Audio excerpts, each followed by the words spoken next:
Morning to all the students. कैसे हैं आप सब? I hope you all are fine. So students, as you know that in the last class we have discussed about the topic that is related to the NCERT questions, that is question number 6 and 7 हमने अपनी class के अंदर discuss किया. तो आज हम discuss करने जा रहे हैं question number 8 of the NCERT of chapter number 1. So the question is right the balance chemical equation. आपने एक बैलेंस केमिकल इक्वेशन लिखनी है जो कि मैं आपको लास्ट क्लास में भी सिखा चुकी हूँ कि कैसे किसी इक्वेशन को हम बैलेंस करते हैं by multiply with the suitable coefficient. ठीक है.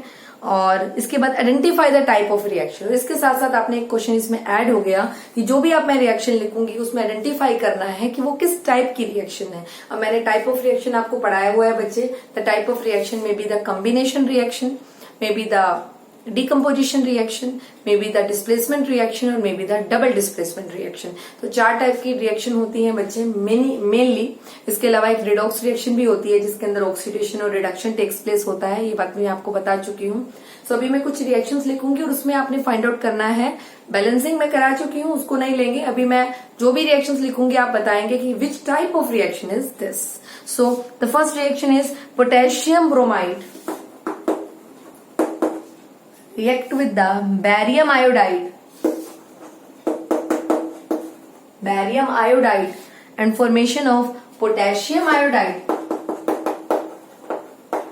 plus barium bromide.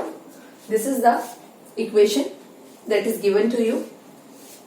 Firstly, balance this equation. If अगर आपको कोई नीड लग रही है तो आप इस इक्वेशन को क्या कर सकते हैं बच्चों, बैलेंस भी कर सकते हैं. आपको लग रहा है अगर इस इक्वेशन को हमें बैलेंस करना चाहिए. So here the I is 2, so multiply with the 2. ठीक है. एंड के कितने हो गए 2, तो यहाँ पे 2 से मल्टीप्लाई कर दीजिए. बी आर कितना है 2, यहाँ ऑलरेडी 2 प्रेजेंट है.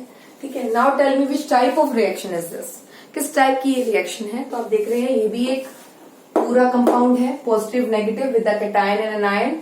ये भी एक पूरा कंपाउंड है, positive negative with the cation and anion. So after exchanging their ions, अपने आयन क्या कर लिए इन्होंने अपने एक दूसरे के साथ, बैरियम ने ब्रोमाइड के साथ और पोटेशियम ने आयोडाइड के साथ आयंस को एक्सचेंज किया विद देयर कंपाउंड्स. दोनों कंपाउंड्स में एक दूसरे के साथ आयंस को क्या किया, एक्सचेंज किया. और आफ्टर एक्सचेंजिंग, ठीक है, the new compound with formation will takes place. And you know that when the two compounds are reactant form a two new compound by exchange their ions. So this reaction is called double displacement reaction. So the type is, right the type of the reaction, double displacement reaction. Double displacement reaction, इसको हम बोलेंगे बच्चों double displacement reaction.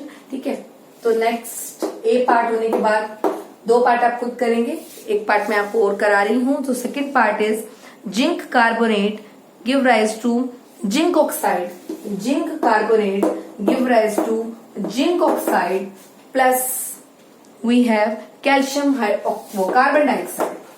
Next is carbon dioxide. So this reaction is already balanced from the both side. Here the one element is zinc. Here also one element is zinc. Carbon is 1, oxygen is 3, 1 और 2. कितने हो गए बेटा 3. तो reaction क्या है, already balance है. But आपको एक चीज दिख रही है, यहाँ रिएक्टेंट साइड में जो पार्टिकल है वो सिंगल है, रिएक्टेंट साइड में जो कंपाउंड है वो सिंगल है और प्रोडक्ट साइड में आपको 2 न्यू कंपाउंड नजर आ रहे हैं. तो आपको पता है कि जब एक सिंगल कंपाउंड 2 या 2 से ज्यादा न्यू कंपाउंड की फॉर्मेशन कर देता है तो वो रिएक्शन होती है बच्चे हमारी डीकम्पोजिशन रिएक्शन.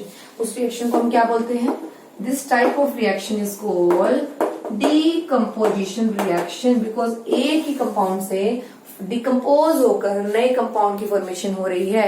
और डिकम्पोजिशन रिएक्शन जो होती है बच्चों वो एक एक्सोथर्मिक रिएक्शन होती है. उस ड्यूरेशन में हीट रिलीज होती है. So this type of reaction is exothermic reaction. You must remember that decomposition reaction is also called exothermic reactions. ठीक है, इतना आप लोगों को पता होना चाहिए. So now इसके 2 पार्ट और रिमेनिंग है. तो पहले का आंसर डबल डिस्प्लेसमेंट, दूसरे का आंसर क्या था बच्चे, डिकम्पोजिशन.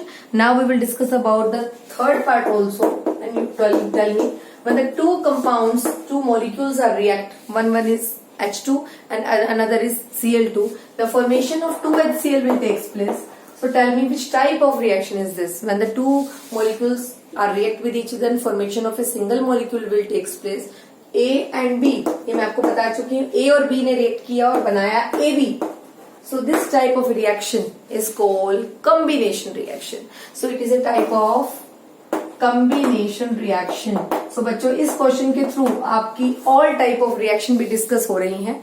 तो जो दो कंपाउंड रिएक्ट करते हैं और सिंगल कंपाउंड की फॉर्मेशन करते हैं, या दो substances, when the two substances are react with each other and formation of a one new substance, then it is also called combination reaction। तो हम इसे बोलते हैं बच्चों combination reaction। So now the D part we will discuss in this concept, that is Mg plus HCl, magnesium plus HCl, formation of magnesium chloride with H2, magnesium chloride with H2। Okay, so here the magnesium react with HCl, magnesium ने HCl के साथ react किया है। तो आप देख रहे हैं यहाँ पर पहले सबसे पहला आपका काम यही रहेगा, आप रिएक्शन को बैलेंस करिए आराम से। यहाँ पर 2 अप्लाई कीजिए, बिकॉज हाइड्रोजन हमेशा गैस की फॉर्म में निकलता है, तो वो क्या होता है, ट्वाइस फॉर्म में प्रेजेंट होता है। तो यहाँ H2 है, तो हमने यहाँ पर भी H के आगे क्या लगा दिया, 2, जिससे हमारा जो Cl है या Cl2 था, because of valency of magnesium is 2, जिसकी वैलेंसी मैग्नीशियम की 2 होगी, तो by the criss cross method जो आपने 9th में स्टडी किया, उसके अकॉर्डिंग क्लोरीन के पास कितने चले गए, 2। तो हमारे पास यहाँ पर क्लोरीन 2 है, तो हमने यहाँ 2 लगा दिया, तो इससे हमारा जो क्लोरीन है वो भी बैलेंस हो गया। ठीक है, दोनों साइड जितना मैग्नीशियम इक्वल मैग्नीशियम है, एक मैग्नीशियम है, 2 क्लोरीन है दोनों साइड, और हाइड्रोजन का जो एटम है वो दोनों साइड 2 है। So now here the one reactant is single and other reactant present in the molecule form. So आपको पता है जब एक रिएक्टेंट सिंगल होता है, अदर रिएक्टेंट मॉलिक्यूल फॉर्म में होता है, तो एक रिएक्टेंट दूसरे रिएक्टेंट को क्या करता है, डिस्प्लेस करने की कोशिश करता है। मोर रिएक्टिव, जो लेस रिएक्टिव होते हैं, उनको डिस्प्लेस करने की कोशिश करते हैं। आपको पता है मैग्नीशियम एक मोर रिएक्टिव एलिमेंट है। So in this case displacement will takes place, इस केस के अंदर डिस्प्लेसमेंट होगी, displacement reaction will takes place. So this is an example of displacement reaction. More reactive element displace the less reactive element, so this is called displacement reaction. So बच्चों हम इसको बोलेंगे displacement reaction. तो ये हमारा question number 8 complete हुआ। तो हमने पूरे क्वेश्चन के अंदर हर टाइप की रिएक्शन देखी है बच्चों। पहला देखा हमने डबल डिस्प्लेसमेंट, फिर हमने देखा डिकम्पोजिशन रिएक्शन का एग्जाम्पल, थर्ड था हमारा कॉम्बिनेशन का एग्जाम्पल, और फोर्थ था हमारा डिस्प्लेसमेंट रिएक्शन का एग्जाम्पल। चारों एक तो आप एग्जाम्पल याद कीजिए, बिकॉज बोर्ड में ऐसा भी क्वेश्चन पूछ सकते हैं आपसे कि what is double displacement reaction, what is displacement reaction, difference between double displacement and displacement reaction. ठीक है, या फिर आपको कोई भी रिएक्शन दे देंगे और आपसे पूछेंगे कि विच type of reaction is this, कौन सी टाइप की रिएक्शन है ये, डबल डिस्प्लेसमेंट है, डिस्प्लेसमेंट है, किस टाइप की रिएक्शन है, ये भी आपसे पूछा जा सकता है। ठीक है, तो इतना आपको पता होना चाहिए। ये आप इम्पोर्टेंट, वेरी इंपॉर्टेंट क्वेश्चन में काउंट कर सकते हैं। ये आप इसे वेरी इंपॉर्टेंट क्वेश्चन मान के कैरी करिए। नेक्स्ट आ जाता है what do you mean by exothermic and endothermic reaction. तो बच्चों ये मुझे ज्यादा एक्सप्लेन करने की जरूरत नहीं पड़ेगी, ये मैं ऑलरेडी आपको बता चुकी हूं कि what do you mean by, question number 9 आज के लिए लास्ट क्वेश्चन है, exothermic and endothermic reaction. Endothermic reaction, endothermic and exothermic. तो सुनिए ध्यान से, एक्सोथर्मिक कौन सी रिएक्शन होती है, इन विच हीट रिलीज, जिनके अंदर हीट रिलीज होती है।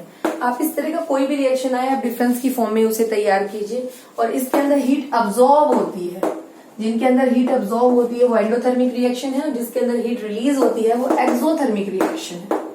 ठीक है, तो इसके लिए एग्जाम्पल आ जाता है हमारा, एक्सोथर्मिक रिएक्शन के लिए बेस्ट एग्जाम्पल आ जाता है बच्चे हमारा, ड्यूरिंग द एक्सोथर्मिक रिएक्शन हमारे हीट एक्सोथर्मिक के अंदर एक एग्जांपल लेंगे कॉम्बिनेशन रिएक्शन का। कोई भी कॉम्बिनेशन रिएक्शन होती है, C+O2 फॉर्म CO2, कार्बन और ऑक्सीजन ने रिएक्ट किया बना CO2, in which heat is release, so it is the exothermic reaction. तो combination reaction generally are the example of exothermic reaction. और अगर आपने बात करनी है एंडोथर्मिक रिएक्शन की, जिसके अंदर हीट अब्सॉर्ब होती है, तो ऐसी रिएक्शन की अगर हम बात करें बच्चों, तो ऐसी रिएक्शन में हमारे पास एग्जांपल आ जाता है अमोनिया का। जब अमोनिया को हीट दी जाती है तो अमोनिया डिकम्पोज होकर बनाता है N2 और H2, बैलेंस कर लेंगे। तो this is an example of endothermic reaction, जिसके अंदर हीट अब्सॉर्ब की है अमोनिया ने, उसके बाद डिसोसिएशन हुआ है, N2 और H2 दो गैसेस रिलीज हुई हैं। और इसमें क्या है, एक्सोथर्मिक में हीट रिलीज हो रही थी, हीट रिलीज दिखाते हैं हम प्रोडक्ट साइड में, और हीट गेन दिखाते हैं बच्चों हम रिएक्टेंट साइड में। This is the endothermic reaction. ठीक है, this is the decomposition reaction and this is called exothermic reaction, this is the example of combination reaction. Okay, तो बच्चों इतना आप लोगों को पता होना चाहिए। The chemical reaction in which evolution of heat will takes place, this is called the reaction in which heat is released, exothermic, the reaction in which heat is absorbed, endothermic reaction। इतना आपको पता हो, this is an example of combination and this is an example of decomposition। So students, आज का हमारा topic रहा that is question number 8 and 9 of your NCERT. ठीक है, एक क्वेश्चन में हमने देखा टाइप ऑफ रिएक्शन, तो आज हमारी लगभग सभी टाइप की रिएक्शन कवर हो गई। डबल डिस्प्लेसमेंट, कॉम्बिनेशन, डिकम्पोजिशन और single displacement and exothermic and endothermic reaction. तो ये आज आप सारा का सारा जो कंसेप्ट है आप लोगों को बहुत अच्छे से मालूम होना चाहिए। ठीक है, all the type of reactions आपने नोटबुक के अंदर एक प्रैक्टिस नोटबुक लगाएंगे आप लोग। ठीक है, उस प्रैक्टिस नोटबुक के अंदर सारे के सारे टॉपिक आप रिवाइज करना स्टार्ट करेंगे and must send on my number. ठीक है, और जितनी भी प्रैक्टिस करेंगे वो मेरे नंबर पे सेंड करेंगे ऑन माय व्हाट्सएप नंबर। ठीक है, सो स्टूडेंट्स आज के लिए इतना ही। Do your work in a neat and clean way and regularly.